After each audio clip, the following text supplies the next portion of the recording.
냄새 좀 봐. 폐지나 죽는 것이 감히 내 앞에서 그 더러운 손으로 내 손녀를 만졌어. 자, 시어머니 강말숙이 길바닥에서 폐지를 묶고 있던 친정엄마의 뺨을 후려쳤습니다. 리어카 가득 폐지를 싣고 가던 엄마와 골목에서 딱 마주친 겁니다. 엄마는 헌 골판지 위로 그대로 쓰러졌고 강말숙은 옆에 서 있던 손녀의 손을 획 잡아 끌며 엄마 발치에 침을 뱉었습니다. 엄마가 바닥에 엎드린 채로 떨리는 목소리로 손을 내밀었습니다. 수아야, 수아야, 외할머니야. 강말숙이 수아의 두 귀를 양손으로 틀어막으며 소리쳤습니다. 수아, 쳐다보지 마. 저 사람 할머니 아니야. 거지야, 거지. 30년을 새벽 4시에 일어나 리어카를 끌었습니다. 그렇게 번 돈으로 저 대학 보내고 결혼 자금까지 마련해준 엄마였습니다. 무릎 연골이 다 닳아 겨울이면 다리를 절면서도 손녀 돌잔치에 금반지 들고 찾아온 엄마였습니다. 그런 엄마가 길바닥에 엎드려서 흩어진 폐지를 두 손으로 끌어모으고 있었습니다. 손녀 이름을 부르다 목이 메어 소리가 끊겼습니다. 저는 그 장면을 20m 뒤에서 전부 보고 있었습니다. 울지 않았습니다. 소리도 지르지 않았습니다. 조용히 휴대폰을 꺼내 문자 하나를 보냈습니다. 이모, 강남 본점 계약 해지 준비해 주세요. 사위가 입에 침이 마르도록 자랑하던 강남 월 매출 2억짜리 식당. 그 건물주가 바로 지금 뺨 맞고 바닥에 엎드려 있는 엄마라는 걸 시어머니는 꿈에도 몰랐습니다. 폐지를 줍는 건 돈이 없어서가 아니었습니다. 엄마는 매주 수요일마다 폐지 봉사활동을 나가는 사람이었습니다. 강남의 건물 세 채, 거기서 들어오는 월 임대료만 해도 웬만한 사람 연봉이었습니다. 일주일 뒤 강말숙은 바로 그 골목 한복판에서 두 무릎을 꿇고 엄마의 손을 붙잡았습니다. 폐지년이라고 침뱉던 시어머니가 무릎 꿇게 된 그날의 이야기. 오늘은 폐지 줍는 친정엄마를 길에서 때린 시어머니가 그 엄마가 사위식당 건물주인 걸 알고 무릎 꿇게 된 38살 며느리의 이야기입니다. 내 엄마가 눈앞에서 뺨을 맞는데 아무것도 할 수 없었던 적 있으세요? 그날 제가 어떤 선택을 했는지 영상 끝까지 함께 해주세요. 안녕하세요. 저는 한정은입니다. 올해로 38이 됐어요. 평생 성실하게 살아온 엄마 밑에서 자랐고 결혼한 지 10년이 됐는데 시어머니한테 친정이 가난하다는 이유로 10년째 구박을 받으며 살고 있습니다. 폐지 줍는 친정 엄마가 있다는 게 어떤 건지 제 기막힌 이야기를 한번 들어봐 주시겠어요? 시어머니 강말숙의 집에서 저녁을 먹고 있었습니다. 남편 오재혁이 식당 이야기를 꺼냈어요. 엄마, 이번 달 매출이 2억을 넘겼어. 강남에서 이 정도면 진짜 대박이지? 재혁이 젓가락으로 고기를 집으며 씩 웃었습니다. 강말숙이 아들의 어깨를 탁 치며 입이 귀에 걸렸어요. 그래, 역시 내 아들이야. 우리 재혁이가 이 집안을 먹여 살리는 거다. 저는 고개를 숙이고 밥만 먹고 있었습니다. 그때 강말숙이 저를 힐끗 보더니 젓가락을 내려놓았어요. 정은아, 내 어머니, 너희 친정엄마 요즘도 폐지 줍냐? 숟가락을 쥔 손에 힘이 들어갔습니다. 강말숙은 아무렇지도 않은 얼굴로 물을 한 모금 마시더니 말을 이었어요. 앞으로 수아 데리고 친정 가지 마라. 거지 냄새 밴다. 가슴 한가운데를 돌로 내리치는 것 같았습니다. 숟가락을 내려놓았어요. 입술을 꽉 깨물었지만 아무 말도 나오지 않았습니다. 재혁은 고개를 돌리고 텔레비전만 쳐다보고 있었어요. 한마디도 하지 않았습니다. 10년째 늘 이랬죠. 강말숙이 밥그릇을 밀며 한마디를 더 던졌습니다. 우리 아들이 잘 되니까 네가 이렇게 사는 거다. 친정복은 없어도 시집복은 있는 셈치라. 저는 그 말을 삼키고 고개를 숙였어요. 시어머니한테 대꾸를 하면 재혁이 나중에 저한테 화를 낼 거라는 걸 알고 있었습니다. 재혁의 식당은 강남에 있었어요. 월 매출 2억이 넘는 꽤 잘 되는 가게였습니다. 건물은 한성부동산관리라는 관리업체를 통해 임대차 계약을 맺고 있었고, 재혁은 건물주가 누구인지 모른 채 매달 관리업체 계좌로 월세를 보내고 있었어요. 재혁은 그 식당을 자기 실력으로 일군 거라고 늘 자랑했습니다. 다음 날 오전, 저는 친정엄마 박수님에게 전화를 걸었어요. 엄마, 이번 달 생활비 보낼게. 통장 번호 그대로지? 괜찮다. 나 돈 쓸 데도 없고 운동 삼아 하는 건데 뭘. 내 살림이나 잘해라. 엄마는 늘 이렇게 말했습니다. 제가 아무리 돈을 보내겠다고 해도 한 번도 받은 적이 없었어요. 엄마의 고집을 꺾을 수가 없어서 저는 한숨만 쉬고 전화를 끊었습니다. 수요일 오후였어요. 엄마는 낡은 리어카를 끌고 동네 골목을 돌고 있었습니다. 매주 수요일마다 하는 일이었어요. 골판지를 모아 리어카에 싣고 이웃 어르신들과 인사를 나누며 골목을 한 바퀴 도는 것이 엄마의 일과였습니다. 같은 시각 강말숙은 손녀 수아를 데리고 백화점 쇼핑을 마친 뒤 골목 근처를 지나고 있었어요. 수아의 손을 잡고 걷던 강말숙이 걸음을 멈췄습니다. 리어카를 끌고 오는 사람의 얼굴이 눈에 들어왔어요. 강말숙은 사돈의 얼굴을 단번에 알아봤습니다. 강말숙의 눈이 가늘어졌어요. 입꼬리가 올라갔습니다. 그리고 골목 한가운데서 소리를 질렀어요. 에휴, 이 냄새 좀 봐. 폐지나 줍는 것이 감히 내 앞에서? 그 더러운 손으로 내 손녀를 만졌어? 엄마가 리어카 손잡이를 멈추고 고개를 들었습니다. 수아가 보였어요. 엄마의 얼굴에 웃음이 번졌습니다. 떨리는 손을 뻗으며 수아에게 다가갔어요. 수아야. 짝! 강말숙이 엄마의 뺨을 후려쳤습니다. 엄마가 리어카 옆 골판지 위로 쓰러졌어요. 강말숙은 곧바로 수아의 두 귀를 양손으로 틀어막았습니다. 수아야, 쳐다보지 마. 저 사람 할머니 아니야. 거지야, 거지. 수아의 눈이 동그래졌어요.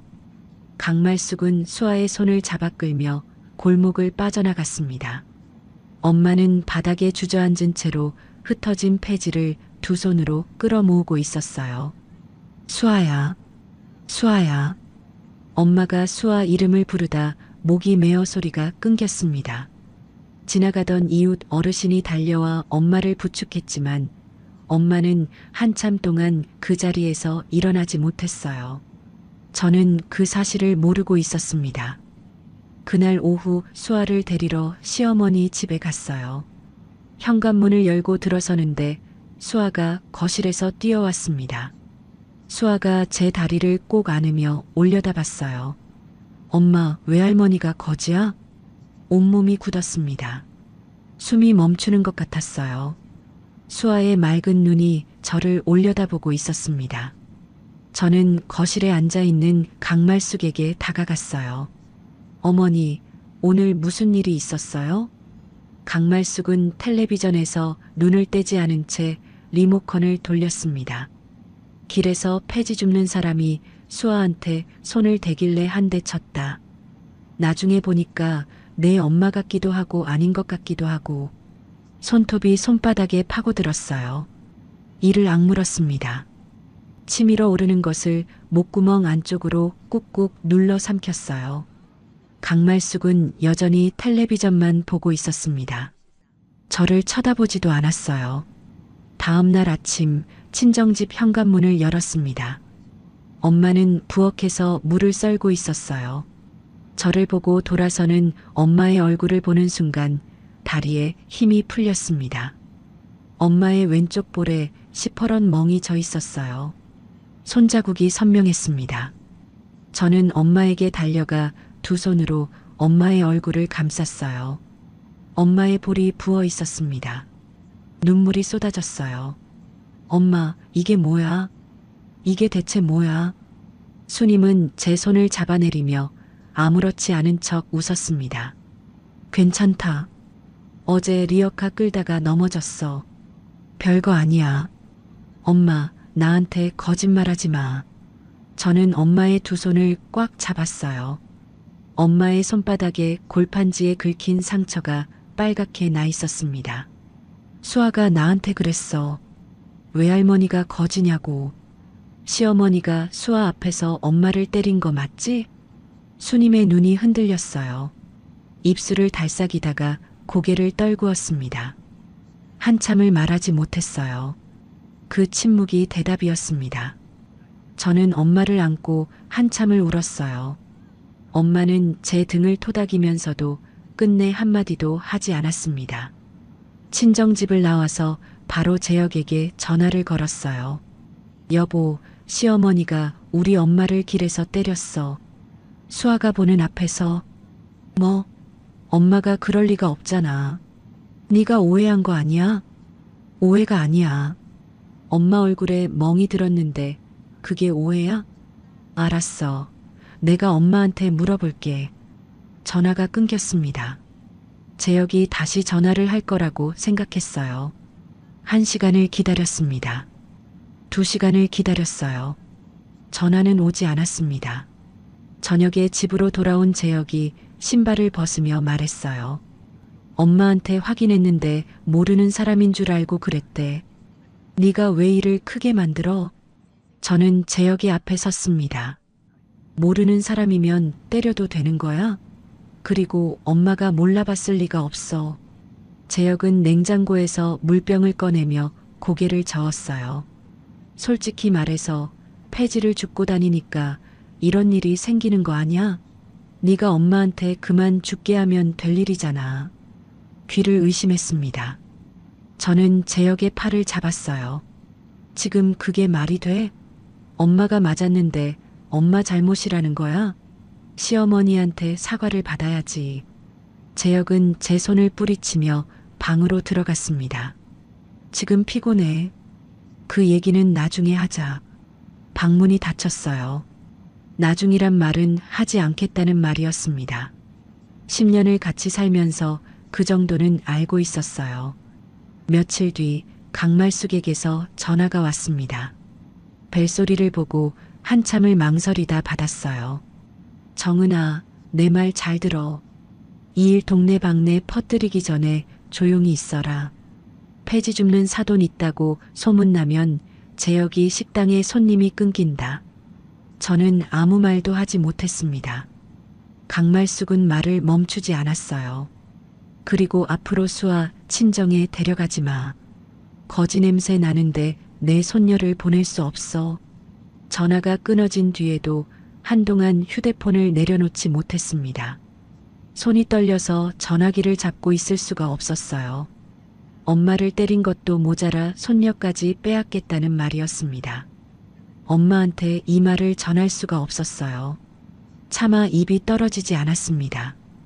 그런데 며칠 뒤 엄마에게서 전화가 왔어요. 정은아, 수아 잘 있지? 응, 엄마. 잘 있어. 보고 싶다. 수아 얼굴 좀 보고 싶은데 이번 주말에 데리고 올 수 있냐? 목구멍이 막혔습니다.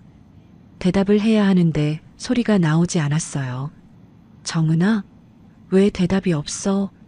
엄마, 이번 주는 좀 바빠서 다음에 꼭 데리고 갈게. 전화를 끊고 화장실로 들어갔습니다. 문을 잠그고 세면대를 붙잡았어요. 소리가 밖으로 새어나가지 않게 수건으로 입을 막고 울었습니다. 수아는 매일 밤 잠들기 전에 같은 말을 했어요. 엄마, 외할머니 보고 싶어? 외할머니는 언제 와? 유치원에서 그려온 그림에는 외할머니가 있었습니다. 리어카 옆에 서 있는 할머니와 자기 자신을 그려놓았어요. 그 그림을 냉장고에 붙여놓고 수아는 매일 아침 손가락으로 가리키며 말했습니다. 이거 외할머니야. 외할머니가 제일 좋아. 수아를 안고 토닥여주면서 머릿속으로는 엄마에게 데려갈 방법만 생각했어요. 주말이 왔습니다. 아침 일찍 수아 옷을 갈아입히고 가방을 챙겼어요. 오늘은 몰래 엄마 집에 데려가려고 마음을 먹었습니다. 현관문 앞에 서는데 밖에서 초인종이 울렸어요. 문을 여니 강말숙이 서 있었습니다. 수아, 할머니가 데리고 나갈 거야. 어디 가려고 했냐? 아니요, 어머니. 그냥 산책 좀 시키려고요. 강말숙은 제 대답을 듣는 둥 마는 둥 현관으로 들어와 수아를 안아 올렸어요. 수아야, 할머니랑 맛있는 거 먹으러 가자. 수아가 강말숙의 품에 안겨나가는 모습을 지켜봤습니다. 현관문이 닫혔어요. 텅 빈 현관에 서서 주먹을 쥐었습니다. 손톱이 손바닥을 파고들어도 아무 느낌이 없었어요. 그날 저녁 재혁이 늦게 들어왔습니다. 저는 거실 소파에 앉아 있었어요. 울다가 지쳐서 멍하니 텔레비전을 보고 있었습니다. 재혁이 거실을 지나가다 멈췄어요. 제 얼굴을 보더니 잠깐 입을 열었습니다. 정은아, 내가 엄마한테 수아 거는 좀 말해볼게. 매주 친정은 좀 그렇지만 한 달에 한 번 정도는. 그 말이 고마웠어요. 결혼하고 10년 만에 처음으로 재혁이 제 편을 드는 것 같았습니다. 다음 날 아침 재혁의 전화가 울렸어요. 재혁이 전화를 받자마자 강말숙의 목소리가 거실까지 들렸습니다. 네가 내 편이야, 그년 편이야? 내가 수아를 왜 친정에 못 보내게 하는지 몰라서 그래. 그 폐지 냄새 나는데 내 손녀를 보내? 네가 아주 제정신이 아니구나. 재혁의 얼굴이 굳었어요. 재혁은 아무 말도 하지 못한 채 전화를 끊었습니다. 저를 한번 쳐다보더니 고개를 돌렸어요. 그리고 구두를 신고 현관문을 나갔습니다. 한마디도 없었어요. 식탁 위에 놓인 밥그릇이 식어가고 있었습니다. 재혁이 먹으라고 차려놓은 아침이었어요. 저는 그 밥그릇을 한참 내려다보다가 조용히 치웠습니다. 이 집에서 제 편은 아무도 없었어요. 남편도 시어머니도 아무도. 그렇다면 엄마를 지킬 사람은 저밖에 없었습니다. 이제 제가 직접 나서야 했어요. 다음 주 수요일이었습니다.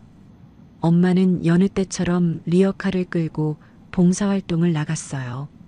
오후 2시쯤 모르는 번호에서 전화가 왔습니다. 한정은 씨 맞으시죠?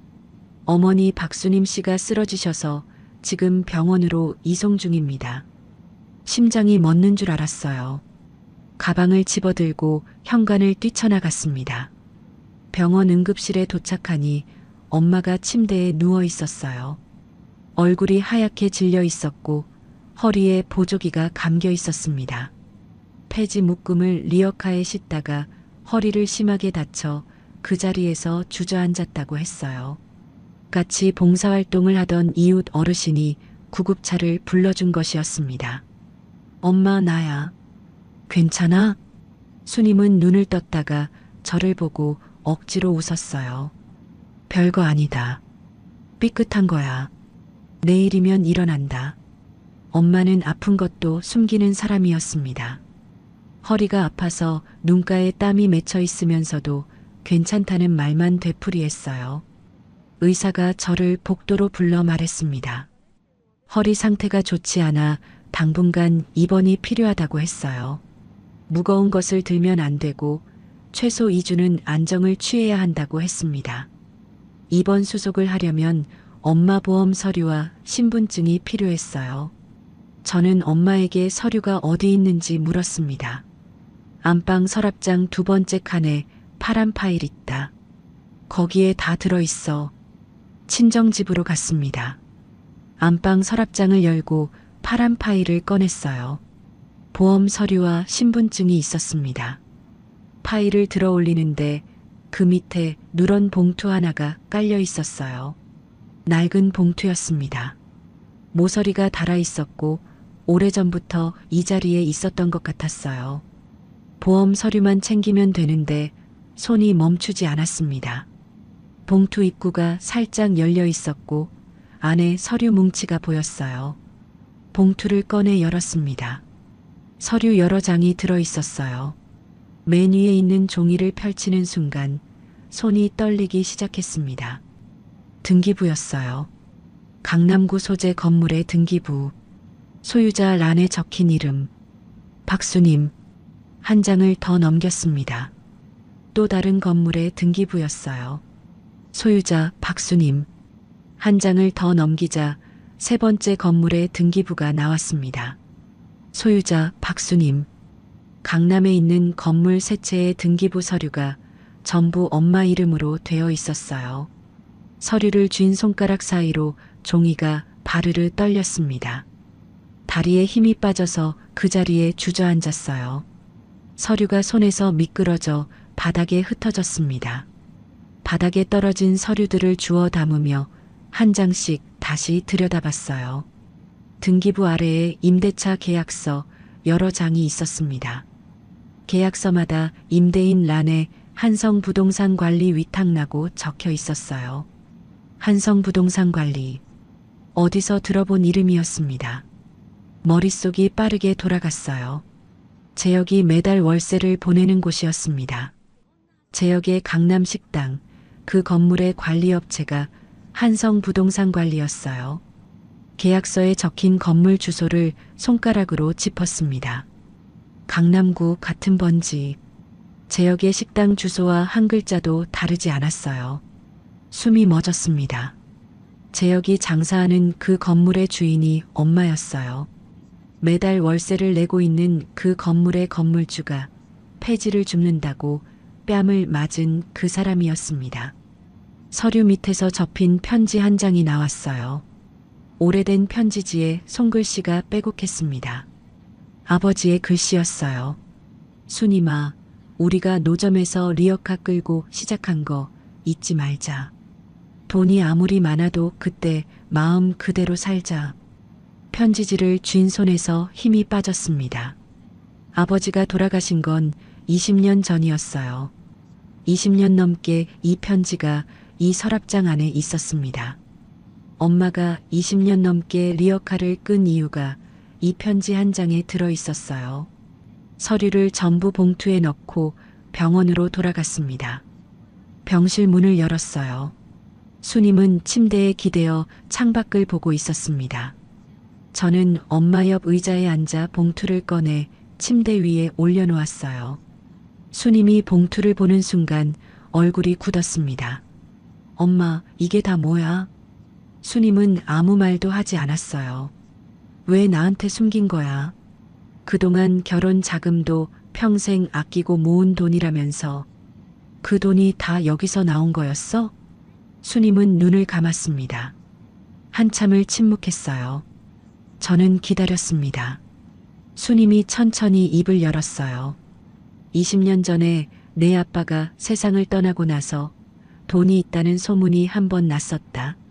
수님은 천장을 바라보며 말을 이었습니다. 그러니까 친척들이 몰려왔어. 형부라는 사람, 시누이라는 사람, 조카라는 사람. 돈 빌려달라, 사업같이 하자, 투자해달라. 안 빌려주면 욕을 하고 빌려주면 안 갚고 연락을 끊었다. 수님의 목소리가 가라앉았어요. 그때 깨달았어. 돈이 있다고 알려지면 사람이 변한다는 거.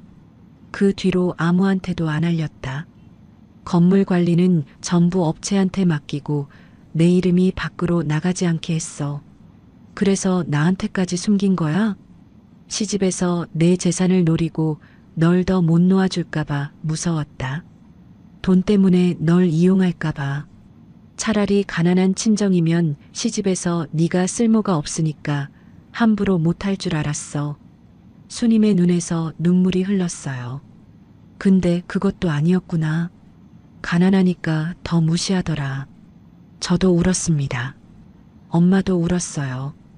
병실 안에 두 사람의 울음소리만 가득했습니다. 수님은 울음을 삼키며 말을 이었어요. 재혁이 식당에는 일부러 시세보다 싼 월세를 받아왔다. 내 남편이 장사를 잘해야 네가 편할 거라고 생각했으니까. 그 말에 등이 서늘해졌습니다. 엄마가 몰래 사위의 장사를 도와주고 있었어요. 그 건물에서 싼 월세로 장사하면서 돈을 번 사위가 엄마를 폐지 줍는 거지 취급하는 집안에 살고 있었습니다. 병실을 나와 복도 의자에 앉았어요. 머릿속이 엉망이었습니다. 엄마가 골목에서 뺨을 맞던 장면이 떠올랐어요. 수아가 외할머니가 거지야? 라고 물었던 그 눈동자가 떠올랐습니다. 재혁이 폐지를 줍고 다니니까 이런 일이 생긴다며 전화를 끊었던 그 목소리가 떠올랐어요. 엄마 몰래 이 서류를 쓰면 시어머니한테 복수할 수 있었습니다. 재혁의 식당을 흔들 수 있었어요. 하지만 그게 맞는 건지 확신이 서지 않았습니다. 밤새 복도 의자에 앉아 있었어요. 새벽 내내 같은 생각이 머릿속을 맴돌았습니다. 이대로 가만히 있으면 엄마가 또 당해요. 강말숙은 절대 변하지 않는 사람이었습니다. 가만히 있는 게 엄마를 지키는 게 아니었어요. 아침 해가 병원 창문으로 들어왔습니다. 저는 병실로 들어갔어요. 엄마, 나한테 건물 관리를 맡겨줘. 내가 알아서 할게. 수님이 저를 올려다봤습니다. 제 눈을 한참 들여다봤어요. 무슨 생각을 하는지 묻지 않았습니다. 그냥 고개를 천천히 끄덕였어요. 병원을 나서자마자 휴대폰을 꺼냈습니다. 한성부동산 관리 담당자에게 전화를 걸었어요. 한성부동산 관리죠? 박수님 소유 강남 본점 건물건으로 연락드렸습니다. 저는 박수님의 딸 한정은입니다. 어머니가 건물 관리를 저한테 위임하셨습니다. 임대차 계약 해지 절차를 알아봐 주세요. 전화를 끊고 하늘을 올려다봤습니다. 손이 떨렸지만 마음은 단단했어요. 계약 해지 통보서가 식당에 도착한 날이었습니다.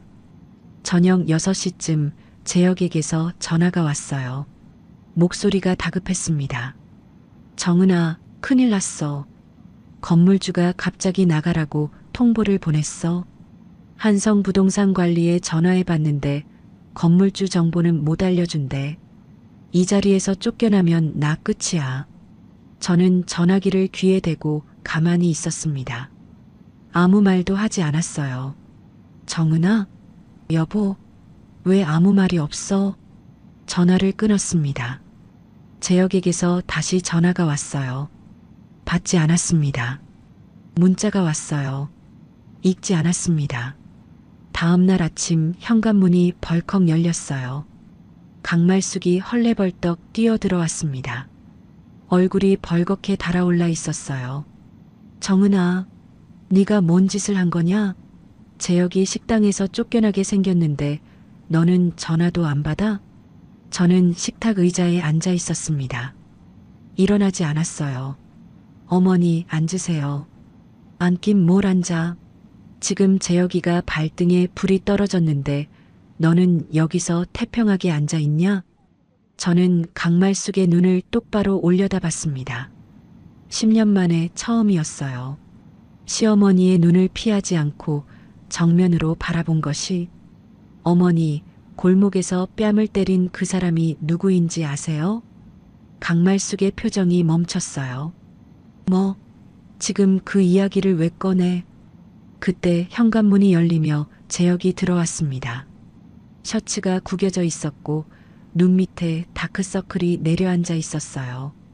밤새 잠을 못 잔 얼굴이었습니다. 정은아, 왜 전화를 안 받아? 지금 식당이 어떻게 되는지 알기는 해? 저는 대답 대신 옆에 놓아둔 서류 봉투를 집어들었어요. 봉투에서 등기부 사본 3장을 꺼내 식탁 위에 한 장씩 펼쳐 놓았습니다. 이게 뭔데? 재혁이 서류를 집어들었어요. 강말숙도 옆에서 고개를 내밀었습니다. 강남구 건물 등기부입니다. 소유자 이름을 보세요. 재혁의 눈이 서류 위를 훑었어요. 소유자 란에서 시선이 멈췄습니다. 박수님. 재혁이 고개를 들었어요. 박수님? 이게 장모님 이름 아니야? 맞아. 우리 엄마 이름이야. 재혁의 얼굴에서 핏기가 빠졌습니다. 등기부를 쥔 손이 멈췄어요. 여기 임대차 계약서도 봐. 임대인 란에 한성부동산 관리라고 적혀 있지. 당신이 매달 월세 보내는 바로 그 한성부동산 관리야. 재혁이 계약서를 집어들었습니다. 건물 주소를 확인했어요. 자기 식당 주소와 한 글자도 다르지 않았습니다. 재혁의 입이 벌어졌어요. 서류를 한 번 보고, 두 번 보고, 세 번을 들여다봤습니다. 그게 말이 돼? 장모님이 건물주라고? 말이 안 되는 게 아니라 당신이 몰랐던 거야. 강말숙이 서류를 빼앗아 들었어요. 등기부를 들여다보던 강말숙의 얼굴이 하얗게 변했습니다. 다리에 힘이 풀렸는지 뒤에 있던 의자에 털썩 주저앉았어요. 이게... 저는 강말숙을 내려다봤습니다. 어머니가 길에서 뺨을 때린 그 폐지 줍는 사람이 어머니 아들이 장사하는 건물의 주인이에요. 우리 엄마가 시세보다 싼 월세를 받아주고 있었는데 당신 아들은 그 은혜도 모르고 폐지 줍는다고 무시했어요. 재혁이 서류를 식탁 위에 내려놓으며 목소리를 높였어요. 왜 진작 말 안 했어? 장모님이 건물주인 걸 알고 있었으면 진작 말을 해야지. 말하면 뭐가 달라졌는데? 저는 재혁의 눈을 바로 봤습니다. 폐지 줍는 사람이라고 뺨 때리는 집에 내가 뭘 말해. 엄마가 건물주라고 말했으면 갑자기 잘해줬을 거 아니야. 돈 때문에 태도가 바뀌는 거, 그게 더 역겨워. 재혁이 입을 다물었어요. 한마디도 하지 못했습니다. 강말숙이 의자에서 벌떡 일어났어요. 방금 전까지 하얗던 얼굴이 급하게 바뀌었습니다. 두 손을 모으고 제 앞에 다가왔어요. 정은아, 내가 잘못했다. 어머니께 사과하러 가자. 내가 직접 가서 빌게.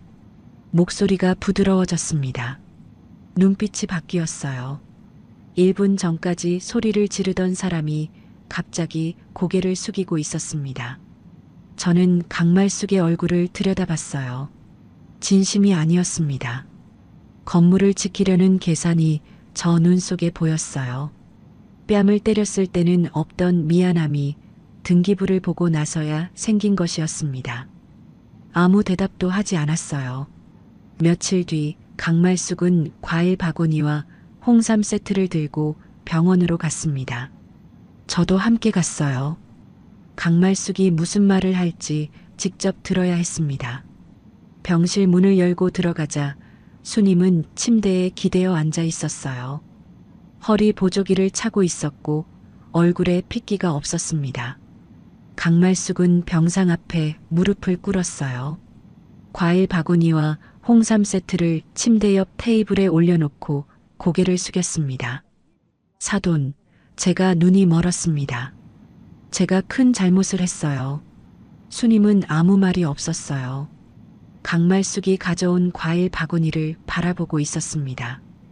과일 바구니에서 수님의 시선이 강말숙의 얼굴로 옮겨갔어요. 수님이 조용히 입을 열었습니다. 사돈, 나는 돈 때문에 무릎 꿇는 사과는 받고 싶지 않아요. 강말숙의 어깨가 움찔했어요. 그날 내 얼굴에 뺨을 때렸을 때 옆에 수아가 있었던 거 기억하시오? 수아가 다 보고 있었어요. 할머니가 외할머니를 때리는 걸 5살짜리 아이가 전부 봤어요. 강말숙은 고개를 들지 못했습니다. 입술을 달싹이다가 아무 말도 하지 못한 채 자리에서 일어났어요. 병실 문을 열고 나가는 강말숙의 등이 복도로 사라졌습니다. 수님은 강말숙이 나간 문을 한참 바라보다가 창밖으로 고개를 돌렸어요. 저는 엄마 옆에 서서 재혁에게 전화를 걸었습니다. 여보, 내 말 잘 들어. 수아 앞에서 어머니가 직접 외할머니에 대해 바로잡지 않으면 계약 해지는 그대로 진행할 거야. 전화 너머로 재혁의 한숨이 들렸어요. 알았어. 엄마한테 말해볼게. 저는 전화를 끊고 엄마의 손을 잡았습니다. 엄마의 손이 마르고 거칠었어요. 이 손으로 20년 넘게 리어카를 끌었습니다. 이 손으로 제 등록금을 대고 결혼 자금을 마련하고 사위식당 월세까지 깎아줬어요. 이 손을 때린 사람이 과일 바구니를 들고 와서 무릎을 꿇었습니다. 그게 사과라고 생각하는 사람이었어요. 엄마의 손을 놓지 않았습니다. 2주 뒤 엄마가 퇴원했습니다. 허리가 완전히 낫지는 않아서 봉사활동은 당분간 쉬어야 했어요. 엄마는 집에서 쉬면서도 수요일만 되면 창밖을 내다봤습니다. 리어카를 끌고 나가지 못하는 것이 엄마에게는 가장 큰 답답함이었어요. 퇴원하고 사흘째 되는 날, 강말숙이 수아를 데리고 엄마 집을 찾아왔습니다. 현관문을 열고 들어온 강말숙의 얼굴이 굳어 있었어요. 입꼬리가 바닥으로 처져 있었고 눈은 이리저리 피하고 있었습니다. 하고 싶어서 온 얼굴이 아니었어요. 수아가 현관에서 신발을 벗다가 거실에 앉아 있는 수님을 봤습니다. 수아의 눈이 동그래졌어요. 외할머니. 수아가 뛰어갔습니다. 수님의 품에 안겼어요. 수님이 수아를 꼭 안았습니다. 두 팔로 감싸 안고 수아의 머리카락에 얼굴을 묻었어요. 수님의 눈에서 눈물이 주르륵 흘렀습니다. 몇 달 만에 손녀를 안는 것이었어요. 저도 옆에 서서 눈물이 쏟아졌습니다. 참으려 했는데 참을 수가 없었어요. 강말숙이 수아 옆에 무릎을 꿇고 앉았습니다. 수아의 어깨를 잡고 눈을 맞추며 말했어요. 수아야, 할머니가 잘못했어. 외할머니는 거지가 아니야. 할머니가 그때 잘못 말한 거야. 외할머니한테 인사드려. 수아가 고개를 끄덕이며 수님의 볼에 뽀뽀를 했습니다. 외할머니, 나 많이 보고 싶었어. 수님이 수아의 얼굴을 두 손으로 감싸며 이마에 입을 맞췄어요. 말을 하려는데 목이 메어 소리가 나오지 않았습니다. 그냥 고개만 끄덕이며 수아를 다시 안았어요. 저는 계약 해지를 보류시켰습니다. 그날 저녁 재혁에게 전화를 걸었어요. 계약 해지는 보류할게. 대신 조건이 있어. 앞으로 엄마를 가족으로 대우해. 수아와 외할머니 만남을 절대 막지 마. 알았어. 약속할게. 재혁의 목소리가 한결 풀려 있었습니다. 식당을 잃을 뻔한 공포에서 벗어난 안도감이 전화기 너머로 느껴졌어요. 며칠 뒤 재혁의 식당에 갔습니다. 점심시간이 지난 한산한 오후였어요. 식당 안쪽 테이블에 강말숙이 앉아 있었고 맞은편에 동네 모임 회장 최영자가 앉아 있었습니다. 최영자가 강말숙에게 말하는 소리가 들렸어요. 말숙아, 너 사돈이 강남 건물주라며? 근데 그 건물주한테 무릎 꿇고 빌었다면서? 폐지 줍는 사돈한테? 최영자가 웃으며 말했습니다. 강말숙의 얼굴이 벌겋게 달아올랐어요. 주변에 앉아있던 손님 두세 명이 고개를 돌려 쳐다봤습니다.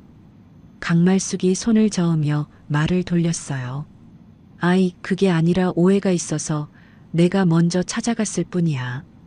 최영자가 고개를 갸웃하며 웃었습니다. 아이고, 부끄러울 것 없어. 잘못했으면 빌 수도 있지 뭐. 강말숙이 물컵을 들어 한 모금 마셨어요. 물컵을 내려놓는 손이 미세하게 떨리고 있었습니다. 이를 꽉 깨물고 있는 것이 보였어요. 저는 그 모습을 보며 식당을 나왔습니다. 속이 시원하지는 않았어요. 하지만 강말숙이 체면에 금이 가는 것을 직접 느끼는 모습을 보니 이제야 조금은 제대로 된 방향으로 가고 있다는 생각이 들었습니다. 엄마의 허리가 나아지면서 봉사활동을 다시 시작했어요. 매주 수요일 수아를 데리고 엄마와 함께 나갔습니다. 수아는 작은 장갑을 끼고 골판지를 한 장씩 모았어요. 리어카에 골판지를 올리며 수님에게 물었습니다. 외할머니, 이것도 올려? 그래, 수아가 제일 잘한다. 수님이 수아의 머리를 쓰다듬었어요. 수아가 씩 웃었습니다. 엄마도 웃었어요. 저도 웃었습니다. 골목 위로 햇살이 따뜻하게 내려앉고 있었어요. 어느 날 저녁 엄마 집에서 아버지의 사진 앞에 절을 했습니다. 영정 사진 속 아버지가 웃고 있었어요. 저는 아버지 얼굴을 거의 기억하지 못합니다. 돌아가셨을 때 제가 18이었는데 사진 속 얼굴은 알겠지만 목소리는 가물가물했어요. 수님이 아버지 사진을 바라보며 말을 꺼냈습니다. 내 아빠랑 나는 강남 뒷골목에서 처음 장사를 시작했다. 처음 듣는 이야기였어요. 엄마는 그동안 아버지 이야기를 잘하지 않았습니다. 리어카 하나 끌고 떡볶이를 팔았어. 좌판 펴놓고 앉아있으면 하루 종일 손님이 3명, 4명이었다. 수님의 눈이 멀어졌어요. 20년 전을 보고 있었습니다. 한 번은 비가 왔는데 천막이 없었어. 좌판이 다 젖어서 떡볶이 국물에 빗물이 섞였다. 내 아빠가 비닐을 하나 구해와서 둘이 머리 위에 쓰고 앉아서 팔았어. 그날 매출이 8,000원이었다. 수님이 웃었어요. 눈물이 고여 있는데 웃고 있었습니다. 그렇게 5년을 모아서 가게를 하나 얻었다. 분식집이었어. 가게 앞에 간판을 다는 날 내 아빠가 간판 앞에 서서 울었다. 내 손 잡고 수님아 해냈다 그러면서 울었어. 저도 목이 메었어요. 분식집이 잘 돼서 식당으로 키우고 식당이 잘 돼서 건물을 샀다. 그런데 내 아빠가 건물을 사고 나서 한 말이 있었어. 수님이 영정 사진을 바라봤습니다. 수님아, 우리는 리어카에서 시작했다. 돈이 아무리 많아져도 그때 마음 그대로 살자. 절대 잊으면 안 된다. 그게 내 아빠가 죽기 전에 나한테 한 마지막 약속이었다. 그제야 알겠어요. 엄마가 왜 20년 넘게 리어카를 끌었는지. 돈이 없어서가 아니었습니다. 봉사활동이 좋아서만도 아니었어요. 아버지와의 약속을 지키고 있었던 것이었습니다. 리어카를 끄는 것이 아버지를 만나는 방법이었어요. 재혁이 처음으로 장모에게 인사를 하러 왔습니다. 엄마 집 현관에서 머뭇거리던 재혁이 거실로 들어왔어요. 수님이 식탁에 밥을 차려놓고 있었습니다. 재혁이 고개를 숙이며 식탁 앞에 섰어요. 어머니, 그동안 죄송했습니다. 제가 많이 부족했습니다. 수님은 재혁을 올려다보며 의자를 당겨줬어요. 앉아라. 밥 먹어. 장사하느라 힘들지. 수님은 사위에게 밥을 퍼주고 반찬을 앞으로 밀어줬습니다. 재혁은 고개를 더 숙이며 숟가락을 들었어요. 며칠 뒤 유치원 선생님에게서 전화가 왔습니다. 한수아 어머님, 오늘 수아가 발표 시간에 외할머니 자랑을 했어요. 우리 외할머니는 봉사활동하는 멋진 할머니라고 친구들 앞에서 이야기했답니다. 전화를 끊고 환하게 웃었어요. 외할머니가 거지야?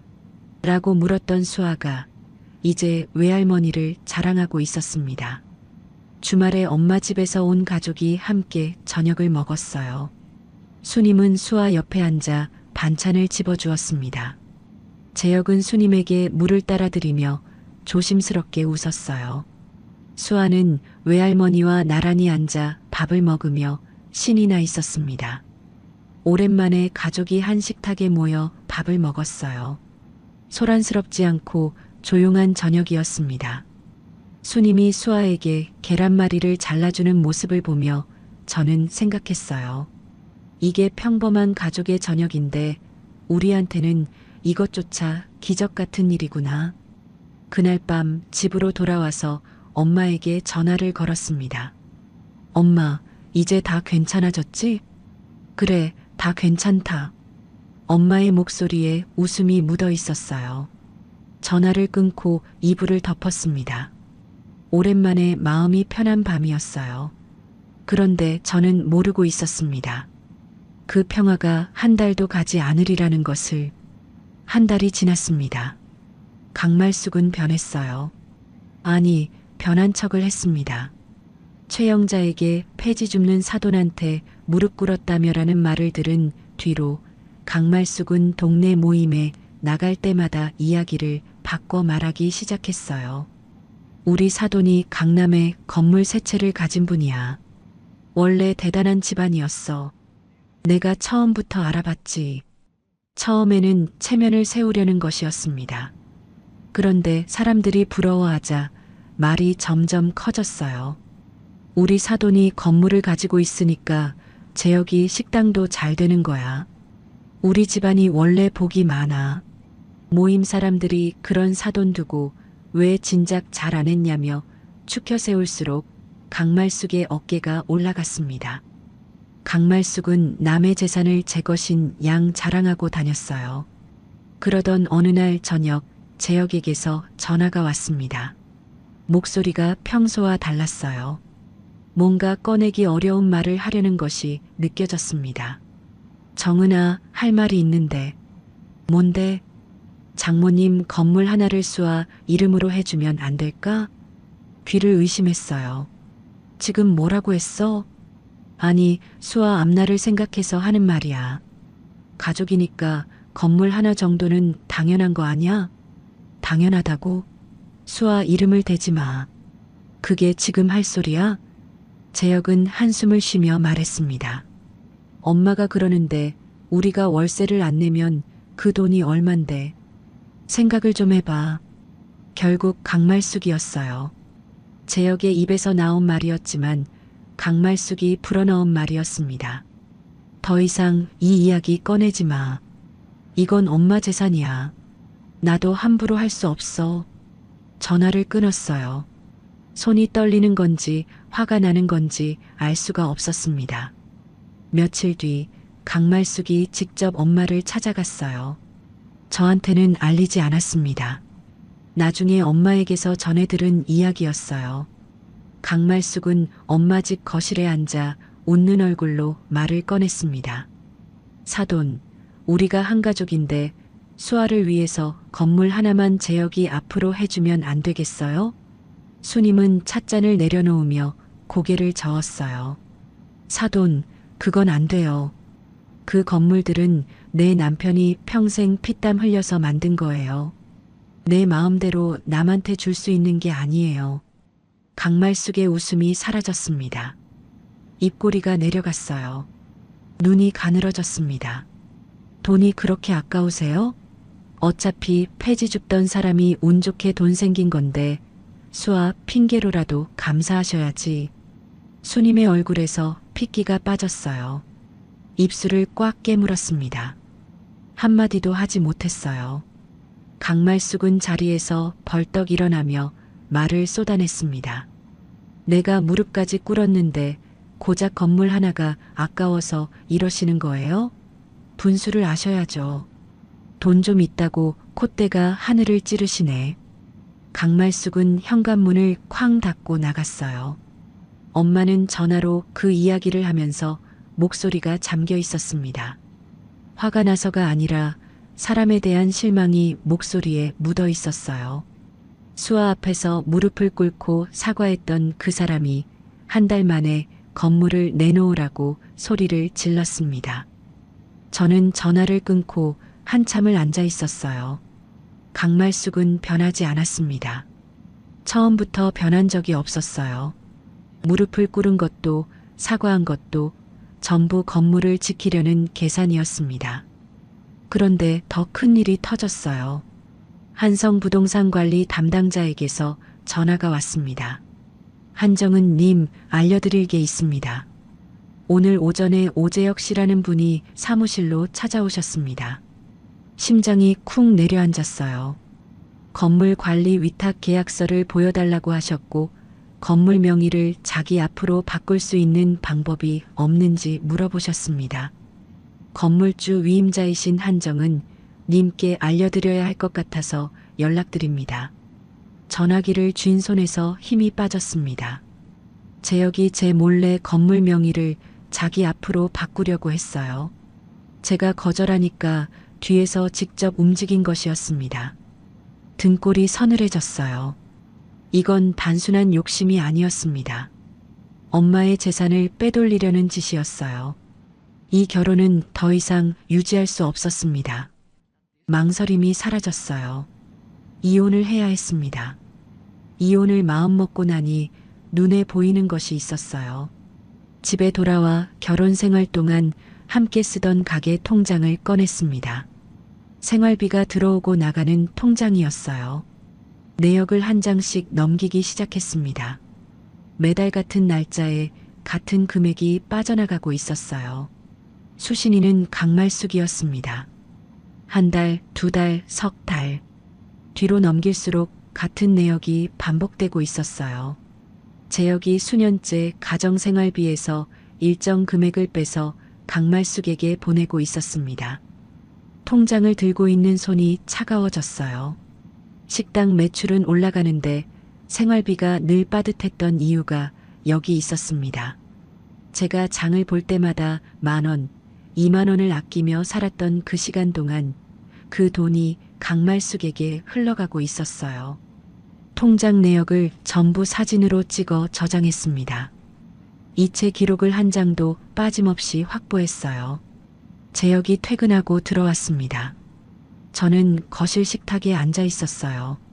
식탁 위에 통장과 이체 내역을 펼쳐 놓았습니다. 재혁이 식탁 위를 보고 걸음을 멈췄어요. 이게 뭐야?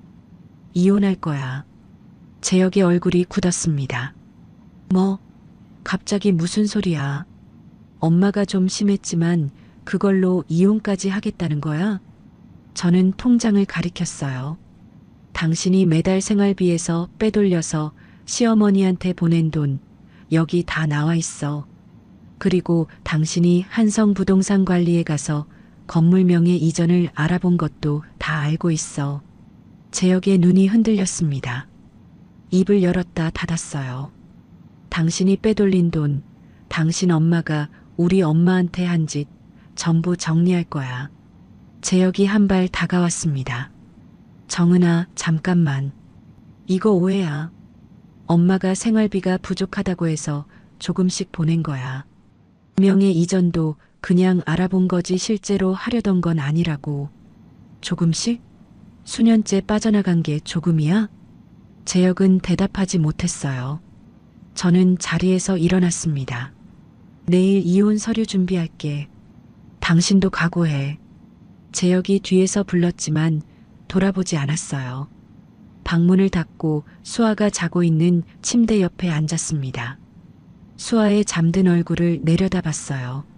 이 아이를 데리고 엄마 곁으로 가야 했습니다. 수아의 이마를 손등으로 쓸어주며 속으로 말했어요. 엄마가 다 잘할게. 조금만 기다려. 이혼 조정이 시작됐습니다. 저는 준비한 서류를 모두 가지고 갔어요. 가게 통장 이체 내역, 강말숙 명의 계좌로 빠져나간 금액 정리표, 한성부동산관리에서 받은 재혁의 방문 기록. 조정 자리에서 서류를 하나씩 꺼내 테이블 위에 올려놓았습니다. 재혁의 얼굴이 점점 굳어갔어요. 재혁 쪽 조정위원이 서류를 넘기며 재혁에게 물었습니다. 이 이체 내역에 대해 해명하실 게 있습니까? 재혁은 입을 열었다 닫았어요. 아무 말도 하지 못했습니다. 조정이 끝나고 복도에서 재혁이 저를 붙잡았어요. 정은아, 제발 한 번만 생각해봐. 식당만은 살려줘. 내가 잘못했어. 다시 처음부터 할게. 저는 재혁의 손을 내려다봤습니다. 이 손이 매달 가게 통장에서 돈을 빼 시어머니에게 보냈어요. 이 손이 한성부동산관리 사무실 문을 열고 들어가 엄마 건물명의 이전을 알아봤습니다. 수아 양육권하고 위자료, 그리고 엄마한테 공식 사과. 이 세 가지가 먼저야. 재혁의 손을 뿌리치고 돌아섰어요. 며칠 뒤 강말숙이 엄마 집에 찾아왔습니다. 또 엄마에게서 전해 들은 이야기였어요. 강말숙은 현관에 들어서자마자 수님 앞에 쪼그려 앉았습니다. 사돈, 제발 정은이 좀 말려주세요. 재혁이가 식당을 잃으면 우리 가족이 다 망해요. 수님은 거실 의자에 앉은 채 강말숙을 내려다봤어요. 사돈, 내 딸은 내가 말려서 움직이는 사람이 아니에요. 정은이가 알아서 결정할 일이에요. 사돈, 한 번만 봐주세요. 내가 잘못한 건 인정할게요. 제발이요. 그 말은 나한테 할 게 아니라 정은이한테 직접 하세요. 수님은 그 이상 말을 하지 않았어요. 강말숙은 한참을 앉아 있다가 일어나 나갔다고 했습니다. 그 이야기를 듣고 엄마에게 물었어요. 엄마, 힘들지 않아? 힘든 건 네가 더 힘들지. 나는 괜찮다. 엄마는 늘 괜찮다고 했습니다. 하지만 전화 너머 엄마의 목소리가 평소보다 낮게 가라앉아 있었어요. 재혁은 어머니 강말숙에게 전화를 걸었습니다. 재혁의 전화 내용은 나중에 재혁이 직접 말해줬어요. 엄마 때문에 다 이렇게 된 거야. 엄마가 건물 내놓으라고 안 했으면 이 지경까지 안 왔어. 강말숙이 전화기 너머로 울먹였습니다. 내가 다 너 잘되라고 한 건데 엄마가 뭘 잘못했는데. 잘되라고? 장모님 뺨을 때린 게 나 잘되라고 한 거야? 건물 내놓으라고 소리 지른 게? 재혁은 전화를 끊었다고 했어요. 그 이야기를 하는 재혁의 얼굴에는 분노도 슬픔도 아닌 지친 표정만 남아 있었습니다. 수아가 달라지고 있었어요. 밤마다 잠을 잘 이루지 못했습니다. 잠들기 전에 꼭 제 옷자락을 붙잡았어요. 엄마, 아빠 어디가? 아빠 일 때문에 바빠서 늦는 거야. 걱정 마. 아빠 안 와? 올 거야. 엄마가 다 잘할게. 수아는 걱정하지 마. 수아를 안고 등을 토닥여줬어요. 수아가 잠들 때까지 옆에 누워 있었습니다. 5살짜리 아이가 느끼는 불안을 생각하면 가슴이 찢어졌어요. 하지만 이 아이를 위해서라도 끝을 내야 했습니다. 이혼 조정 마지막 날이었어요. 양쪽 조정위원이 합의안을 읽었습니다. 수아의 양육권은 제가 받았어요. 재혁은 매달 양육비를 지급하기로 했습니다. 위자료도 합의됐어요. 식당은 계속 운영하되 그동안 시세보다 싸게 받아주던 월세를 정상 시세로 올리기로 정리됐습니다. 합의서에 도장을 찍었어요. 재혁도 도장을 찍었습니다. 서류가 정리되고 조정이 끝났어요. 조정실을 나서는데 다리가 후들거렸습니다. 10년이었어요. 10년간의 결혼 생활이 서류 몇 장으로 끝났습니다. 해방감도 슬픔도 아무 감정이 느껴지지 않았어요. 그냥 멍했습니다. 엄마 집으로 갔어요. 수아의 손을 잡고 엄마 집 현관문 앞에 섰습니다. 문이 열리자 수님이 서 있었어요. 수님은 수아를 보자마자 두 팔을 벌렸습니다. 수아가 뛰어가 안겼어요. 수님이 수아를 안아 올리며 말했습니다. 이제 우리 같이 살자. 수아가 수님의 목을 감싸 안으며 대답했어요. 외할머니, 나 여기서 살아? 그래, 여기가 수아 집이야. 수아가 환하게 웃었습니다. 수님도 웃었어요. 저도 웃으려 했는데 눈물이 먼저 나왔습니다. 나중에 최영자에게서 들은 이야기입니다. 강말숙은 혼자였어요. 아들의 식당 월세가 올라가고 며느리도 손녀도 떠났습니다. 텅 빈 집에 혼자 앉아 있었어요. 동네 모임에서도 소문이 퍼졌습니다. 건물주 사돈한테 뺨을 때리더니 결국 이혼당했다며? 그 집 며느리가 손녀 데리고 나갔다면서? 자업자득이지 뭐. 모임 사람들이 하나둘 강말숙을 피하기 시작했어요. 그렇게 어깨를 올리고 다니던 사람이 전화를 해도 받지 않는 사람이 늘어갔습니다. 저녁에 엄마 집에서 수아를 재우고 나왔어요. 수님이 부엌에서 설거지를 하고 있었습니다. 저는 엄마 옆에 서서 그릇을 받아 물기를 닦았어요. 수님이 손을 멈추고 저를 봤습니다. 내 아빠가 살아있었으면 너한테 이런 고생 안 시켰을 텐데. 내가 미안하다. 엄마가 미안할 게 뭐가 있어. 엄마는 잘못한 거 하나도 없어. 그래도 미안해. 네가 이 고생을 하는 게 다 나 때문인 것 같아서. 저는 행주를 내려놓고 엄마를 안았어요. 엄마의 등이 작았습니다. 이 작은 등으로 20년 넘게 리어카를 끌었어요. 건물 세 채를 지키면서도 딸한테 티 한 번 내지 않았습니다. 미안한 사람은 엄마가 아니었어요. 엄마, 이제 내가 할게. 엄마는 쉬어. 수님이 고개를 끄덕였습니다. 아무 말 없이 제 등을 토닥였어요. 다음 날부터 엄마의 건물 관리를 본격적으로 배우기 시작했습니다. 한성 부동산 관리 담당자를 만나 건물별 임대 현황을 확인하고 계약 기간과 월세 입금 내역을 하나씩 정리했어요. 수님은 제 옆에 앉아 서류를 짚어가며 설명해 줬습니다. 이 건물은 내 아빠가 처음 산 건물이야. 1층에 분식집이 있었는데 지금은 카페가 들어와 있다. 이 건물은 내 아빠가 돌아가시기 1년 전에 산 거야. 아빠가 마지막으로 내 손을 잡고 같이 계약서에 도장을 찍었다. 엄마가 건물 이야기를 할 때마다 아버지 이야기가 함께 나왔어요. 건물이 새 채가 아니라 아버지와의 추억이 새 채였습니다. 수아는 엄마와 외할머니 사이에서 씩씩하게 적응하고 있었어요.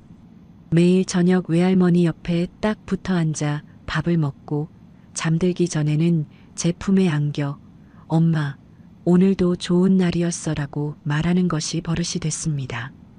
그 한마디를 듣는 것만으로 충분했어요. 몇 달이 지났습니다. 수요일 아침이었습니다. 수님이 현관에서 장갑을 끼고 있었습니다. 리어카를 끌고 봉사활동을 나가는 날이었습니다. 엄마, 나도 갈게. 너는 안 가도 돼. 수아 챙겨야지. 수아도 같이 가. 수아가 방에서 뛰어나왔습니다. 작은 장갑을 양손에 끼고 있었습니다. 외할머니, 나도 가. 나도 할 거야. 수님이 수아를 내려다보며 웃었습니다. 그래, 우리 수아도 가자. 골목 초입에 리어카 2대가 나란히 섰습니다. 엄마의 낡은 리어카와 제가 새로 마련한 작은 리어카였습니다. 수아는 제 리어카 옆에 서서 손잡이를 잡아보더니 금방 놓고 엄마 리어카 쪽으로 뛰어갔습니다. 외할머니, 나 외할머니 옆에서 할래. 그래, 와라. 수아가 외할머니 옆이 제일 좋지. 골목을 돌기 시작했습니다. 수님이 앞에서 리어카를 끌고 저는 뒤에서 따라갔습니다. 수아는 엄마와 외할머니 사이를 왔다 갔다 하며 골판지를 한 장씩 주워 올렸습니다. 외할머니, 이것도 올려? 그래, 수아가 제일 잘한다. 수님이 수아의 머리를 쓰다듬었습니다. 수아가 양볼을 부풀리며 웃었습니다. 동네 어르신들이 우리를 보며 말했습니다. 아이고, 수님씨, 오늘은 딸도 나왔네? 네, 우리 딸이 이제 같이 합니다. 수님이 환하게 웃으며 대답했습니다. 손녀까지 데리고 나왔네. 기특하다, 기특해. 수아가 어르신들에게 고개를 꾸벅 숙여 인사했습니다. 어르신들이 수아의 머리를 쓰다듬으며 웃었습니다. 리어카를 끌며 골목을 걸었습니다. 엄마가 20년 넘게 걸었던 이 길을 제가 걷고 있었습니다. 아버지의 편지에 적힌 말이 떠올랐습니다. 처음 시작한 그 마음 그대로 살자. 아버지가 말한 그 마음이 뭔지 이제 알 것 같았습니다. 돈이 많고 적은 게 아니었습니다. 사람을 대할 때 겉모습이 아니라 마음을 먼저 보는 것이었습니다. 처음 아무것도 없을 때의 겸손함을 잃지 않는 것이었습니다. 엄마는 그걸 20년 넘게 지키고 있었습니다.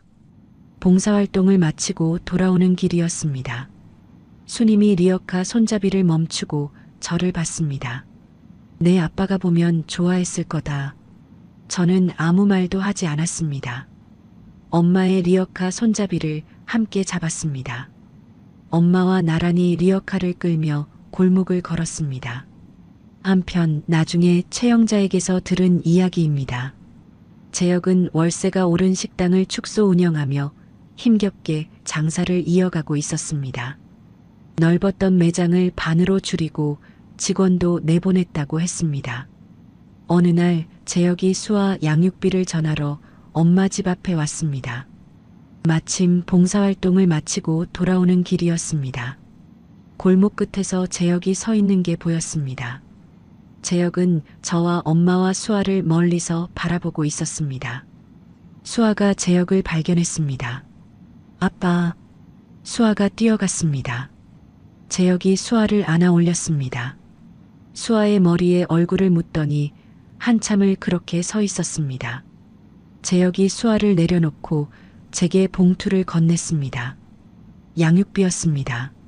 수아 잘 부탁해. 알았어. 재혁은 고개를 한번 숙이더니 돌아서 걸어갔습니다. 재혁의 등을 바라봤습니다. 미움도 원망도 남아있지 않았습니다. 그냥 수아의 아빠가 돌아가고 있었습니다. 수아는 엄마와 외할머니 사이에서 하루가 다르게 씩씩해지고 있었습니다. 유치원에서 친구들에게 이렇게 말했다고 합니다. 우리 집은 엄마랑 외할머니랑 나 셋이 살아. 선생님이 물었습니다. 수아야, 행복하니? 네, 맨날 행복해요. 선생님에게 그 이야기를 전해 듣고 한참을 웃었습니다. 수아가 행복하다고 말하는 것, 그것만으로 충분했습니다. 엄마의 건물 관리가 안정적으로 돌아가기 시작했습니다. 한성 부동산 관리 담당자와 정기적으로 만나 현황을 점검하고 임대차 계약 갱신도 직접 챙겼습니다. 수님이 어느 날 저녁 건물 서류를 정리하고 있는 저를 보며 말했습니다. 이제 내가 안심이다. 수님이 제 손을 잡았습니다. 엄마의 손이 따뜻했습니다. 엄마, 우리 아빠 산소 가자. 그래, 가자. 주말에 수아를 맡기고 엄마와 둘이 아버지 산소를 찾았습니다. 산 아래에서 올라가는 길이 가팔랐습니다. 엄마의 허리가 아직 완전하지 않아서 천천히 걸었습니다. 제가 엄마의 팔을 잡아주며 한 발씩 올라갔습니다. 아버지의 묘비 앞에 나란히 섰습니다. 수님이 묘비를 쓸어내리며 말했습니다. 여보, 정은이가 이제 다 컸어. 걱정 말아요. 저는 묘비 앞에 무릎을 꿇었습니다. 아빠, 엄마 제가 지킬게요. 아빠가 엄마한테 한 약속, 저도 지킬게요. 바람이 불었습니다. 산 위에서 불어오는 바람이 엄마의 머리카락을 날렸습니다. 엄마가 눈을 감고 바람을 맞았습니다. 아버지가 대답하는 것 같았습니다. 산을 내려오며 엄마의 손을 잡았습니다. 엄마가 제 손을 꽉 쥐었습니다. 한마디도 하지 않았지만 엄마의 손에서 모든 말이 느껴졌습니다. 그 다음 수요일이었습니다. 골목 초입에 리어카 2대가 나란히 서 있었습니다. 수님과 저 그리고 수아가 장갑을 끼고 골판지를 정리하고 있었습니다. 수아가 골판지 한 장을 두 팔로 안고 리어카까지 뛰어갔습니다. 외할머니, 이거 제일 큰 거다. 우리 수아가 힘이 세네. 수님이 수아의 볼을 양손으로 감싸며 웃었습니다. 저도 웃었습니다. 아버지가 리어카 한 대로 시작했습니다. 엄마가 그 리어카를 20년 넘게 끌었습니다. 이제 리어카가 2대가 됐습니다. 그리고 그 옆에 수아가 서 있었습니다. 우리는 괜찮았습니다. 정은 씨의 이야기 어떠셨나요? 겨울 골목을 혼자 걷던 리어커 하나가 봄이 오자 2대가 됐습니다. 그 옆에 작은 손이 하나 더 생겼고요. 아마 보시면서 한 번쯤 고개를 갸웃하셨을 수도 있어요.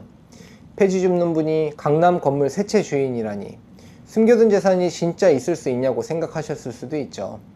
그런데요, 실제로 우리 주변에 재산을 숨기고 검소하게 사시는 어르신들이 적지 않다고 합니다. 국세청 통계에 따르면 부동산 자산을 보유한 고령층 중 상당수가 자녀에게도 정확한 재산 규모를 알리지 않는 경우가 많다고 해요. 돈 때문에 가족 사이가 틀어지는 걸 두려워하시는 거죠. 수님의 선택이 아주 먼 이야기만은 아닌 셈입니다. 다만 오늘 사연은 실제 경험담을 바탕으로 각색한 것이라는 점 양해 부탁드려요.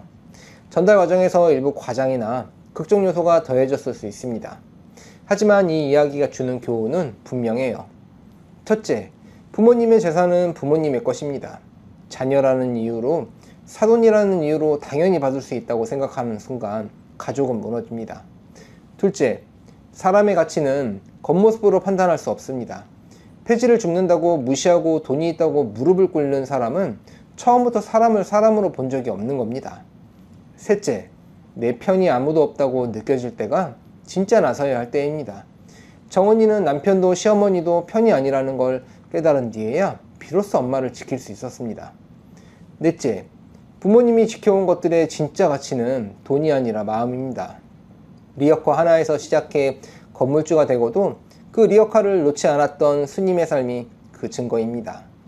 혹시 지금 가족에게 무시당하고 내 자리가 없다고 느끼시는 분들이 있다면 정은 씨처럼 참는 것만이 답이 아니라는 걸 꼭 기억해 주세요.